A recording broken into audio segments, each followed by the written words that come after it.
story I'm about to tell you is not the story of the city as it is now, but of the city that lies underneath, the Dream City, the city of inspiration and reconstruction. The time frame on which the city existed was dominated by chaos and confusion. The Civil War had just ended and the dust had not yet settled.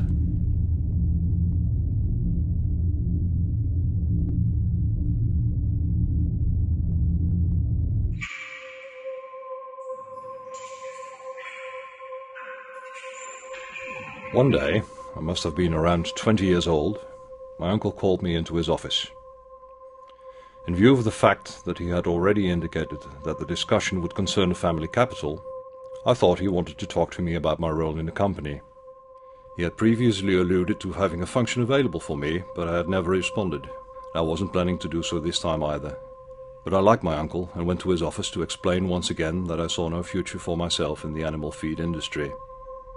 When I was welcomed into his pleasant study, furnished with wooden furniture and an antique English writing table, it soon became clear that this meeting would be about things other than nutritional supplements for calves or contacts with suppliers and farmers.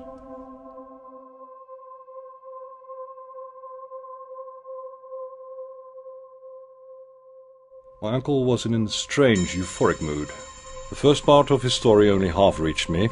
He sketched a strange world of politics, economics and social developments, about which I knew nothing, because life in our mountain village was so removed from what was going on in the big cities. Little news reached our region, especially since the outbreak of the riots. My uncle apparently had a source on the East Coast who whispered some news to him now and again. He told me about the genesis of the two cities, the city and the non-city. The non-city was a large area in the middle of the capital, where no one knew exactly what was going on, about which, consequently, rumors spread like wildfire, such as the anecdotes about the reconnaissance patrols that never returned, or perhaps did return, but could not utter a word. They were literally speechless.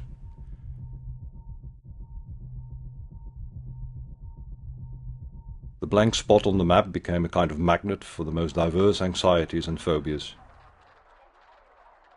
The zone, as the area was called, evolved into the shady underworld of the human soul, a rendezvous for dormant urban demons. The most underprivileged, the sin papeles, the discarded factory workers and war victims drifted there to dissolve into thin air. It was precisely here, in this part of the city, that my family had owned property for centuries. That was why it was so strange that my uncle could scarcely conceal his elation. Those villas and apartments had undoubtedly been plundered and taken over by rebels, but they didn't seem to be at all worried by this situation and dismissed the rumors as state propaganda. Moreover, he obviously had grand plans for me. I had to go there and sort things out.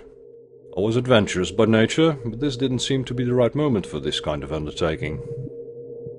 However, my uncle held a completely different opinion. On the contrary, this is the right moment. Things are on the move, seeking a determinate form. Right now there are opportunities aplenty. But why don't you just send a couple of your men to organize things? He wouldn't entertain the suggestion. They're useful men, all right, but not for every project. It's important that a member of the family should go there, someone who continues the line. But what do I have to do when I get there? A smile formed on his lips. Don't worry.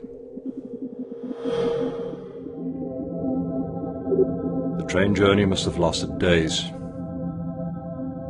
All sense of space and time evaporated. While the tubular form of the train sped almost silently through the highlands and lowlands, I hovered between my old and new lives.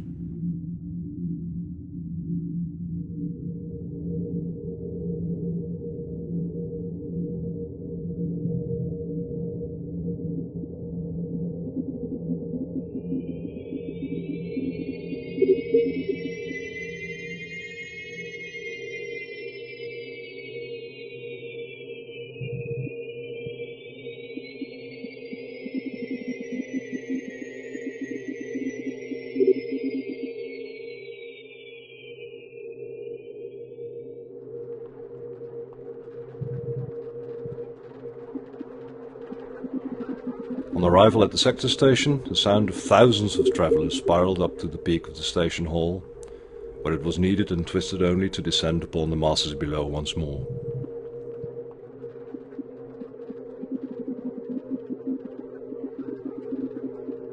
What had appeared to be an uncontrollable crowd turned out to be, in retrospect, a well-ordered commuter flow.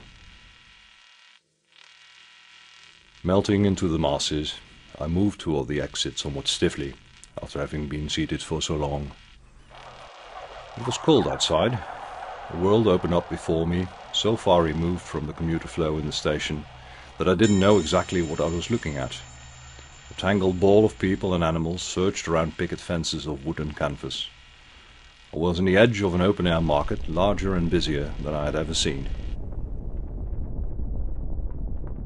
Men and women maneuvered around one another, carrying fish and live chickens. Black empresses strode in stately fashion in brightly colored garments, inspecting the sales outlets. Lackeys accompanied them, bearing the goods of their mistresses on their heads. Soap, pots of salve, and bowls full of roasted birds or perhaps bats. I was inundated by an inconceivable wave of smells, pictures and sounds. Overripe fruit, sweat, feces, squealing guinea pigs, bleating goats, shrieking people and the continuously audible mantras of Chinese lady queues who yelled out prices and discounts. It was difficult to move through the stalls without bumping into people. Whereas I had been unable to make eye contact with anyone in the sector station, precisely the reverse was true in this market. Everyone was eager to catch your eye.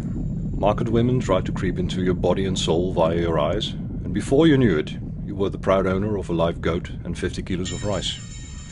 It took a little time before I caught the rhythm of the market, but I soon learned to stroll purposefully and self-confidently through the waves of people, plants and animals. I felt that I was being tried and tested. People knew I was there could be no doubt about it, but nobody knew why. After some time, I found the spot I was looking for. A number of crab wagons were parked on a piece of open ground, where the regular market stalls interlaced with a much more mobile section populated by illegal traders. When I had come closer to the crab ranks, all my hopes of a swift departure turned to dust. The self-built taxis consisted of a pile of grumbling rusts from which all vitality seemed to have vanished. But the driver of the first vehicle swore that everything was under control and encouraged me to take a seat in his construction of tubes and loose steel plates. The engine sprang to life with a bang. All the loose components that had initially hung as lifeless shells around the tubular steel construction took up their pole position. A path suddenly opened up amid the crowd. I climbed onto the frame and felt how the giant crab edged its way sideways through a corridor of people and rubbish.